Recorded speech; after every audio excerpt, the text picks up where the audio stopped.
Alors, comme Jackie l'a dit, on a commencé le sanctuaire depuis quelques séances déjà. Je vous ai fait une représentation très simple du sanctuaire pour qu'on puisse tous voir un petit peu où on en est. Donc, brièvement, le but pour tout le monde, c'est de rencontrer Dieu à un moment. Et où est-ce qu'on le rencontre? On le rencontre dans le lieu très saint, ici. Sauf que, au tout début, nous, on est en dehors du sanctuaire, on est ignorant, on est encore perdu. Donc, il va falloir passer par différentes étapes afin d'atteindre Dieu. Et on doit passer par ces étapes non seulement pour apprendre, mais aussi pour se perfectionner, parce qu'en tant que pécheur, si on va rencontrer Dieu, on ne va pas survivre. Le sacrificateur, quand il rentrait, il devait être sans péché, il devait être parfait aux yeux de Dieu. Donc nous, c'est ce qu'on va chercher à comprendre, ce qu'on va chercher à atteindre. Donc tout d'abord, le sanctuaire, il commence par le parvis, qui est constitué de colonnes. Les colonnes, elles sont faites, elles sont habillées d'airain. Les colonnes sont habillées de fin lin retors, qui représentent la justice des saints. Elles ont une base en airain, qui est l'humanité de Christ, des chapiteaux et des crochets en argent, qui sont le symbole du rachat et de la rédemption.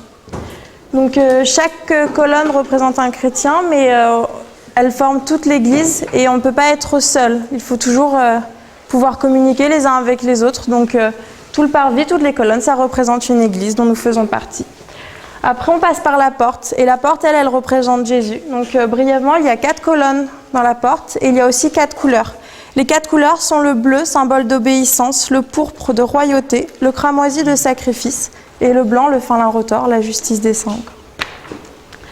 Après, on passe devant l'autel des holocaustes. Holocauste signifiant entièrement consumé par le feu. Sur cet autel, on le sait, on y fait des sacrifices. On s'intéresse particulièrement au sacrifice du péché, qui a 2 aspects. Donc, il y a le sacrifice de culpabilité et le sacrifice d'expiation. Le sacrifice de culpabilité, on le fait envers notre prochain, on reconnaît notre faute. Et le sacrifice d'expiation, c'est envers Dieu, car quand on pêche, on chagrine à la fois notre prochain et Dieu. L'autel des holocaustes est de forme carrée, qui représente la perfection à l'échelle humaine, et il cherche aussi à représenter l'ardeur équivalente entre le sacrifice d'expiation et de culpabilité. Il a des cornes qui sont symboles de protection divine.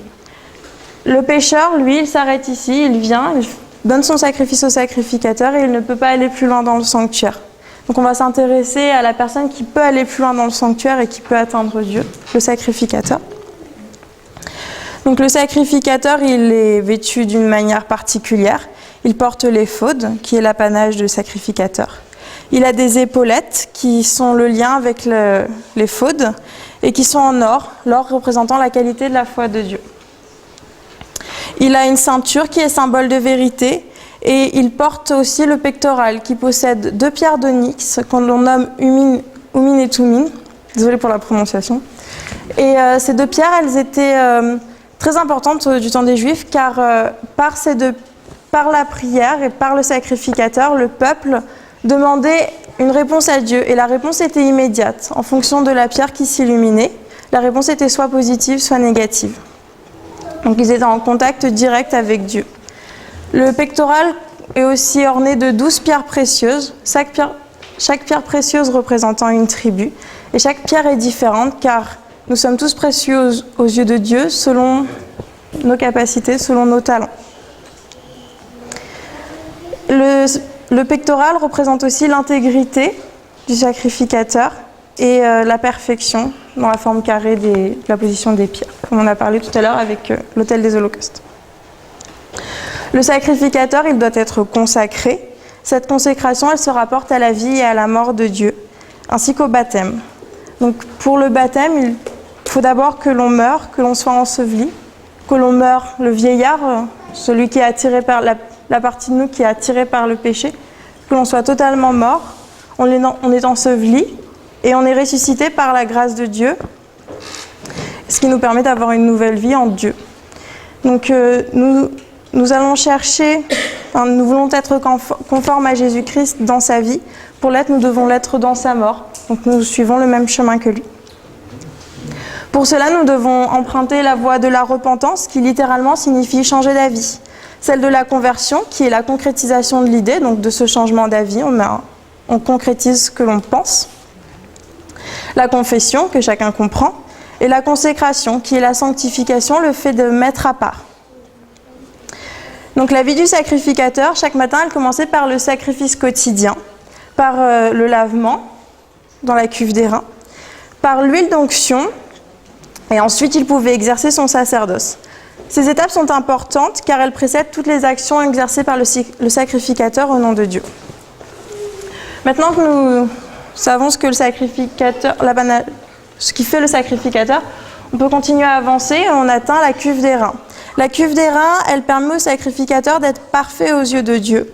Il peut, grâce au miroir qui est dans son fond, vérifier son apparence extérieure, vérifier qu'il est conforme, qu'il n'a pas oublié aucune des choses qu'il doit porter devant Dieu.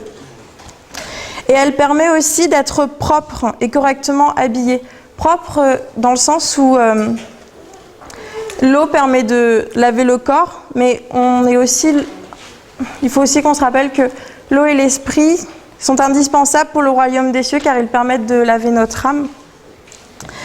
Le lavement permet de laver à la fois les mains et les pieds, les mains représentant ce que l'on fait, nos actions, et les pieds représentant là où l'on va, mais aussi notre positionnement, notre façon de penser. On prend position avec nos pieds, ça représente notre positionnement mental.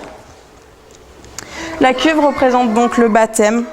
Et avant d'y parvenir, on doit tout abandonner. Avant d'arriver au baptême, on doit abandonner la personne que l'on était avant, ce que l'on a fait par le sacrifice à l'Holocauste.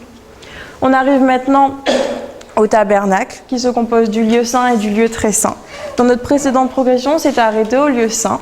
On avait étudié donc, la structure du lieu saint, qui est composée de 48 plaques lambrisées, les 48 étant 2 fois 24. Et je vous dis ça parce que 24, ça représente le nombre de classes de sacrificateurs, mais aussi le nombre de sages autour du trône dans l'Apocalypse. Nous avons vu précédemment à quoi ressemblait un sacrificateur. Or, nous cherchons à devenir sacrificateurs. Et lorsque nous sommes sacrificateurs, nous appartenons à ces classes de sacrificateurs. Donc, nous sommes des planches et ces planches sont recouvertes d'or. L'or représente la qualité de la foi. Et à savoir que la foi se définit par la croyance, la confiance et l'obéissance. Et la foi, elle vient de ce que l'on entend, comme nous le dit la Bible. Donc nous devons, en tant que chrétiens, travailler à entendre ce que dit Dieu, à écouter Dieu. Donc on doit arrêter d'être parasité par le monde, mais se focaliser sur Dieu, sur sa parole, afin de l'entendre. Et une fois que l'on entend ce que Dieu dit, nous pouvons le croire, car nous ne sommes plus parasités. Puisque les sacrificateurs sont les planches du lieu saint, ils forment aussi une église. Mais ce n'est plus la même église que celle que l'on a vue ici. Cette église-là est habillée d'or. Il s'agit de l'église du reste. Donc, cette deuxième église nous montre la nécessité de non pas s'arrêter au parvis, mais de vraiment progresser, de continuer d'étudier la parole de Dieu et de l'écouter afin de pouvoir devenir une planche dans le lieu saint et de pouvoir faire partie de l'église du reste. Amen. Amen.